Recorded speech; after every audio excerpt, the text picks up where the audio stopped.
Buonasera e benvenuti a questa edizione di TG Sicilia, i titoli del nostro telegiornale. Impianti dentali pagati anche 15.000 euro e mai realizzati. La Procura di Catania ha aperto un'inchiesta sul caso delle cliniche Visodent dopo le denunce di centinaia di siciliani e di alcune associazioni di consumatori. Indignazione per l'assoluzione del docente universitario di Catania che palpeggiava le studentesse. Per i giudici non era un gesto volontario. La procura, che aveva chiesto 8 anni, presenterà ricorso. Catania offensiva contro i parcheggiatori abusivi di Corso Sicilia. Blitz del sindaco Trantino e della polizia municipale per contrastare i danni alle auto e alla cassa automatica della MTS. A Catania si presenta il nuovo prefetto Pietro Signoriello, pronto ad affrontare le emergenze di una città complicata. Il fantasma dei rifiuti si nasconde sotto il lenzuolo per eludere i controlli e gettare illegalmente la spazzatura al bordo di una strada a Monreale, ma le telecamere riescono a incastrarlo.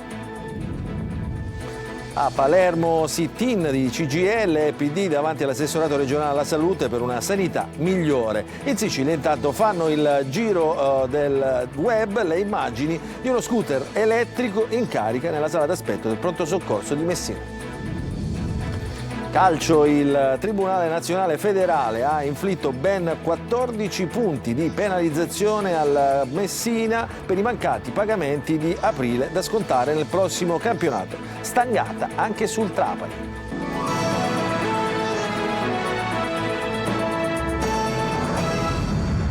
Ancora buonasera, apriamo il nostro telegiornale con il caso Visodent, centri dentistici chiusi da un giorno all'altro, centinaia di pazienti rimasti senza cure e con prestiti accesi. La Procura di Catania apre un'inchiesta che ipotizza il reato di truffa. Il servizio di Tonino De Marco. La prima volta 9.004 più o meno, la seconda volta altre 4.800 euro, altro finanziamento. Spariti nel nulla, lasciando centinaia di persone con cure non terminate, filiali chiuse da un giorno all'altro a Catania, Palermo, Messina, Trapani, Modica, insomma in tutta la Sicilia, in centinaia i truffati. La Procura di Catania ha aperto un'inchiesta sul caso Visodent dopo le denunce che ipotizzano il reato di truffa, presentate da più cittadini e da associazioni dei consumatori. Negli esposti molti hanno segnalato di avere pagato per impianti e interventi dentali che non sono stati mai eseguiti. Tanti altri hanno addirittura trovato le cliniche chiuse nonostante avessero già pagato per l'intervento di uno specialista Visodent. Una volta recatami in sede mi rendevo conto che la stessa era chiusa da giorni, che quindi ero stata truffata, ritrovandomi a dover pagare un finanziamento senza aver mai ottenuto la prestazione desiderata. Protesi provvisorie e finanziamento da estinguere. Il fascicolo è stato aperto dal procuratore aggiunto Fabio Scavone. Sommersi di segnalazioni, Codici Sicilia e Federconsumatori, mentre il Codacons ha depositato un esposto alla Procura di Palermo, avviando una class action per ottenere la sospensione dei pagamenti e il recupero delle somme versate. Indignazione per la sentenza del Tribunale di Catania che ha assolto un docente universitario dall'accusa di violenze sessuali su alcune studentesse. Il professore, oggi in pensione, a 67 anni, fu licenziato dall'università e la Procura aveva chiesto la condanna a 8 anni di carcere e adesso è pronta a impugnare il verdetto. Il caso arriva anche in Senato. Servizio.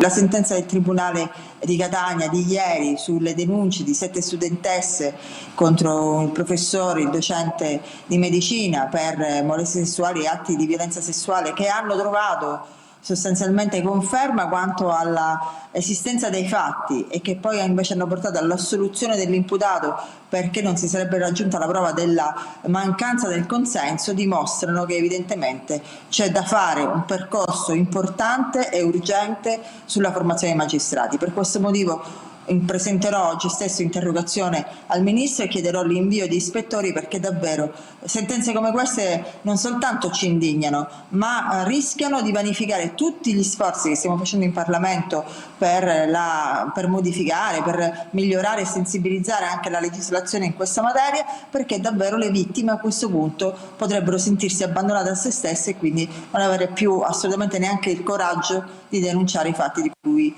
vengono fatti oggetto. Adesso a Catania, dopo i danni alle auto e il pizzo imposto sulle strisce blu in Corso Sicilia, arrivano le prime risposte, previsti maggiori controlli e nuovi parcometri. Ad accendere i riflettori sul problema sicurezza erano stati anche i nostri servizi denuncia. Il servizio. Noi vogliamo che qua si appenda una bandiera italiana, ma non come segnale di sovranismo o di altro, ma di rispetto delle regole, di rispetto della nostra civiltà. La consegna del tricolore al presidente di AMTS Salvatore Vittorio da parte di Pietro Ivan Maravigna, portavoce del Comitato Residenti di Corso Sicilia, è un atto simbolico, ma al tempo stesso di grande significato. L'obiettivo è riportare decoro e legalità in un luogo, il parcheggio AMTS di Corso Sicilia a Catania, ostaggio di bande di extracomunitari specializzate a chiedere il pizzo sulle strisce blu, e se non paghi, come abbiamo dimostrato, sono dolori. E mentre si acquisiscono le immagini delle telecamere per risalire ai responsabili del danneggiamento su questo SUV, il sindaco trantino, intervenuto sul posto insieme al comandante della Polizia Municipale Peruca, prende atto della situazione. Qualcosa la dobbiamo fare. Non mi piace, e chi mi conosce lo sa, parlare di questioni anche etniche, però un dato di fatto è che qui abbiamo un parcheggio che questa mattina ha preso a essere suddiviso per etnia a secondo del giorno della settimana, che diventa la causa poi di quello che noi vediamo, che poi sono quelli che compiono questi danneggiamenti per prendersi le monetine e comprarsi la dose.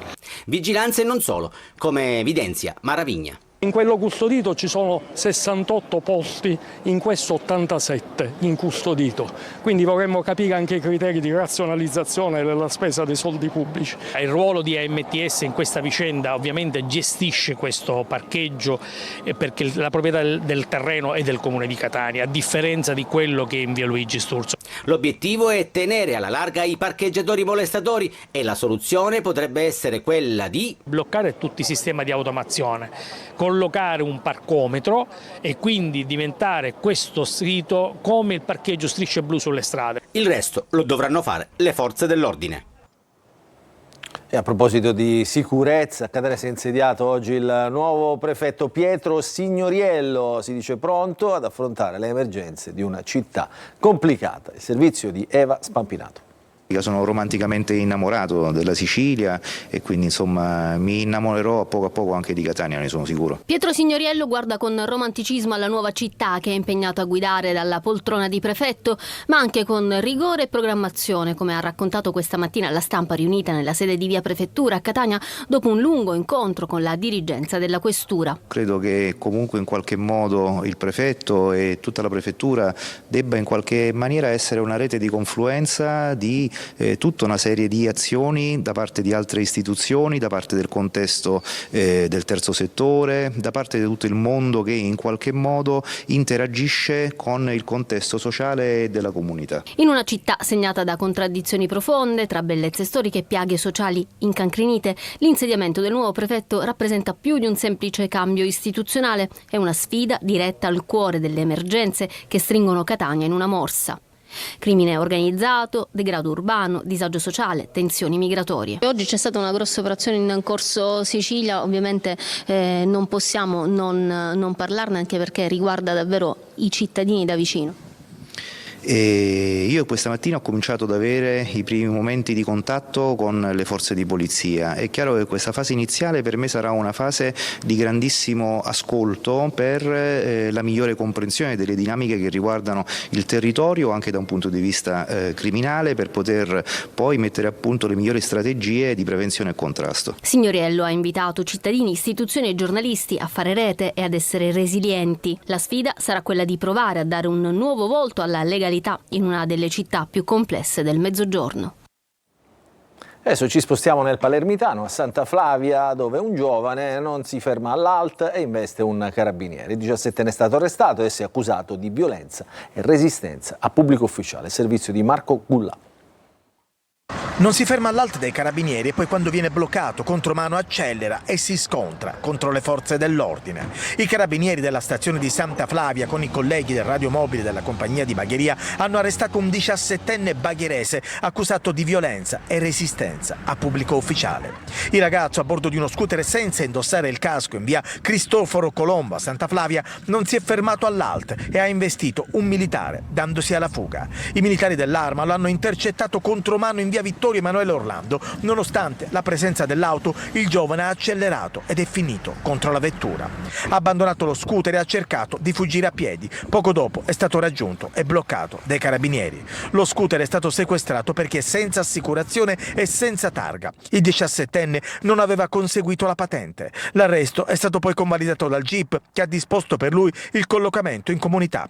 Il sindacato SIM dei carabinieri esprime ferma condanna. Questi eventi si inseriscono in una preoccupante escalation di violenze contro le forze dell'ordine, si legge in una nota. Recentemente a Catania un agente di polizia è stato sfregiato al volto con un taglierino durante un controllo.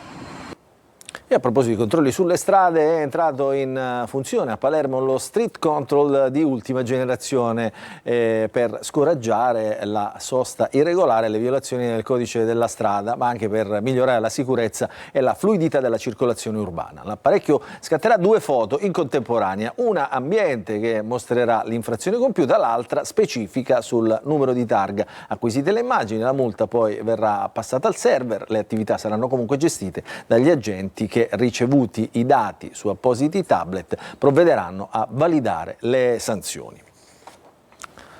Restiamo sempre nel palermitano, a Monreale. Si traveste da fantasma per gettare rifiuti in modo illegale. Un video diventato virale permette però alla Polizia Municipale di individuare il trasgressore, che è stato ovviamente già multato. Il servizio.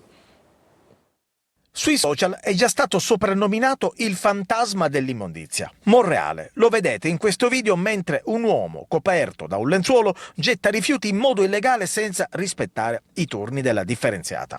Il trasgressore è stato identificato dalla Polizia Municipale grazie ai sistemi di videosorveglianza che hanno permesso di seguirlo sin da quando ha conferito illegalmente rifiuti fino al suo arrivo a casa.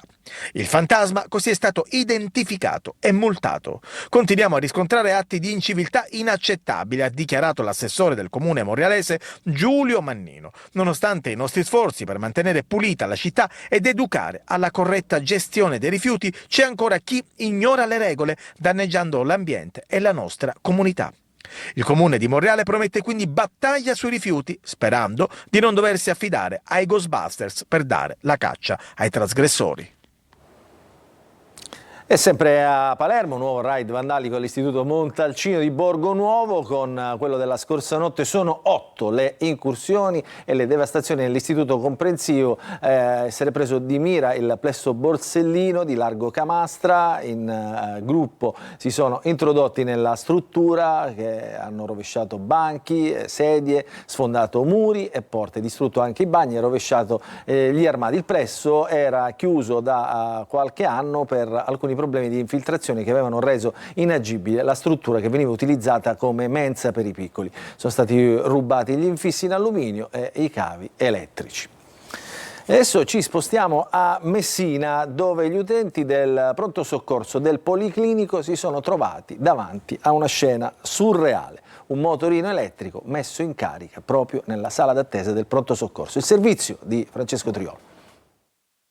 Gli operatori quasi stentavano a crederci quando l'hanno visto. Un motorino elettrico di quelli che circolano senza obbligo di targa e casco, posteggiato all'interno del pronto soccorso del Policlinico Universitario di Messina, nella sala d'attesa riservata ai parenti e per di più con il cavo attaccato alla presa elettrica per effettuare la carica della batteria. Subito è scattata la segnalazione ed è stata chiesta l'identificazione del proprietario del mezzo, per il quale l'azienda Policlinico sta provvedendo a presentare un esposto all'autorità giudiziaria. Un gesto che il direttore generale del Policlinico, Giorgio Santodocito, ha definito con rammarico espressione di un profondo degrado culturale per il quale non si può rimanere silenti, un segno di inciviltà che non può passare inosservato, un gesto che denota la totale mancanza di cura per un bene pubblico irrispettoso nei confronti delle persone e di tutti gli operatori e gli utenti che accedono in ospedale per un bisogno di salute. Non c'è pace quindi per il pronto soccorso del Policlinico, dove appena qualche settimana fa si è verificata anche un'aggressione ad un'infermiera da parte di una donna che ha preso a colpi di stampella la sanitaria ed un poliziotto intervenuto in difesa. Davvero poco da aggiungere. Cambiamo argomento. A processo l'equipaggio della nave Mare Ionio, la nave dell'ONG fondata da Luca Casarini. Lo ha deciso la giudice di Ragusa. L'accusa è favoreggiamento dell'immigrazione clandestina con l'aggravante di averne tratto profitto. Non ci faremo intimidire, la replica dei diretti interessati. Il servizio di Veronica Barbarino.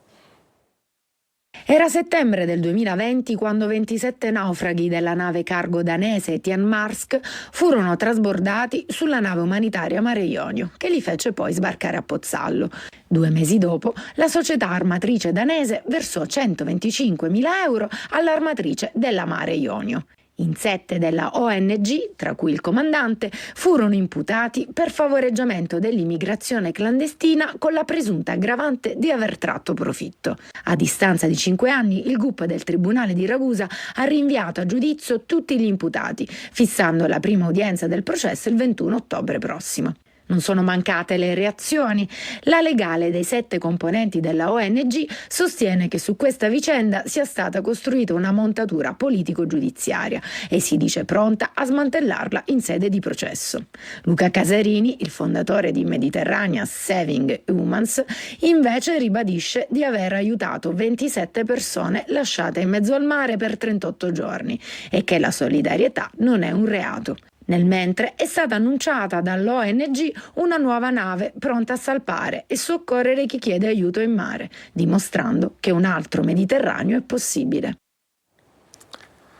Sit-in della CGIL e del Partito Democratico questa mattina davanti all'assessorato regionale alla salute per chiedere cure migliori e più accessibili in Sicilia. Il servizio di Manlio Viola. Nell'erogazione dei livelli essenziali di assistenza, i cosiddetti LEA, la Sicilia è tra le ultime regioni d'Italia e non raggiunge la soglia della sufficienza nell'area della prevenzione e in quella distrettuale. Lo si scopre dal monitoraggio del Ministero della Salute attraverso gli indicatori core del nuovo sistema di garanzia per l'anno 2023 che sono stati aggiornati ad aprile del 2025. Dunque la sanità siciliana è in coda al sistema paese. A fronte di ciò in Sicilia c'è una carenza di personale nel sistema sanitario di circa 16.000 unità. Per questo oggi CGIL e PD hanno inscenato un sit-in davanti all'assessorato regionale per chiedere una sanità migliore che rispetti i livelli essenziali di assistenza, che abbatta drasticamente le liste d'attesa, che paghi gli operatori del sistema. Siamo ancora privi di un piano della rete ospedaliera che doveva già essere pronta alla fine dello scorso anno.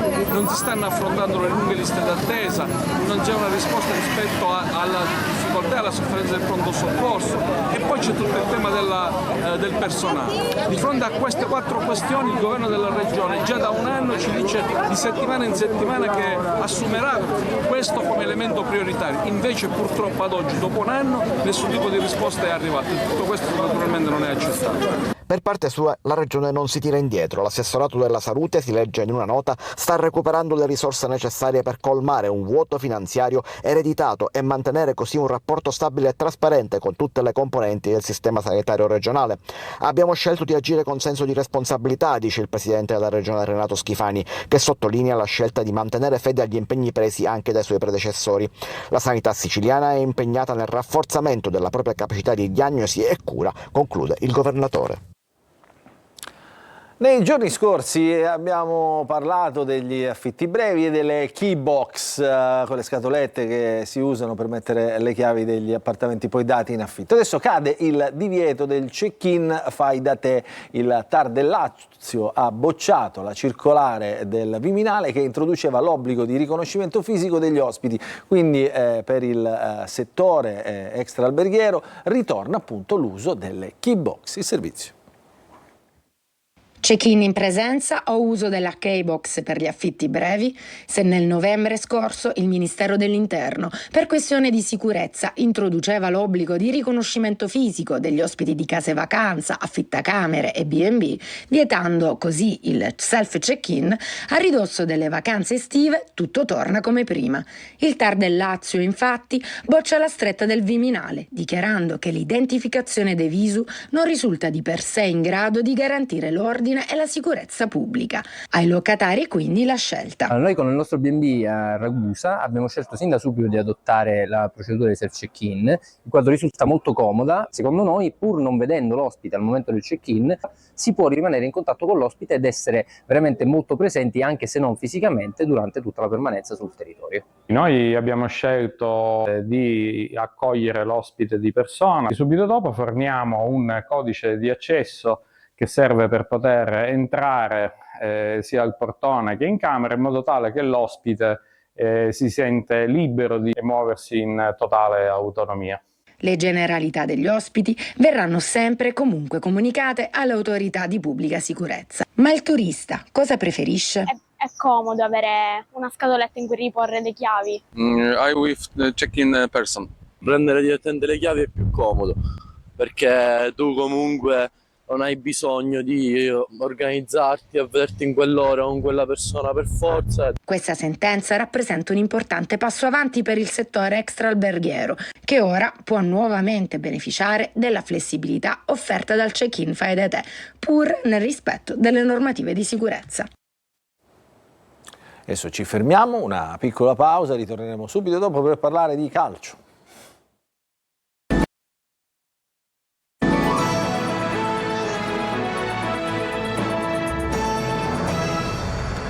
Ancora ben trovati nella seconda parte del nostro telegiornale. Apriamo la pagina del calcio. In realtà parliamo di calcio e giustizia, perché è arrivata una maxi penalizzazione per il Messina. Il Tribunale Nazionale Federale ha inflitto ben 14 punti di penalizzazione al club giallorosso per i mancati pagamenti di aprile da scontare nel prossimo campionato. Ed è arrivata una stangata anche per il Trapani. 8 punti di penalizzazione. Il servizio. Una stangata attesa, ma probabilmente non con queste proporzioni. 14 punti di penalizzazione da scontare nel prossimo campionato di competenza. È la sanzione che il Tribunale Federale Nazionale ha inflitto all'ACR Messina per i mancati pagamenti di stipendi e contributi dello scorso aprile. A questa si aggiungono anche le sanzioni personali, 10 mesi di inibizione ciascuno al presidente Stefano Alaime e all'amministratore Dudu Sissè. Una condanna pesantissima che va ad aggiungersi ad un'altrettanto disperata situazione del club, per il quale la Procura di Messina ha inoltrato istanza di fallimento con udienza fissata al 10 giugno. L'ACR Messina non ha presentato alcuna memoria difensiva per quanto riguarda le altre squadre del girone C. Il Tribunale invece ha accolto la richiesta dei legali del Foggia e rinviato la decisione al 19 giugno. È una fase di stand-by, almeno apparentemente, invece per il Catania. Si attende un nuovo incontro tra il vicepresidente Vincenzo Grella e il direttore sportivo Daniele Faggiano. Radio Mercato dà già per scontato il divorzio tra il club e il dirigente, tanto che il Catania avrebbe sondato tra gli altri sia Matteo Loviso della Juve Stabia che Luca Matteassi del Vicenza, appena eliminato dai playoff dalla Ternana di Cianci e Cicerelli, due ex rossazzurri, il cui futuro dipenderà proprio dall'esito della finale contro il Pescara. Ci fermiamo, piccolissima pausa e ritorneremo subito dopo.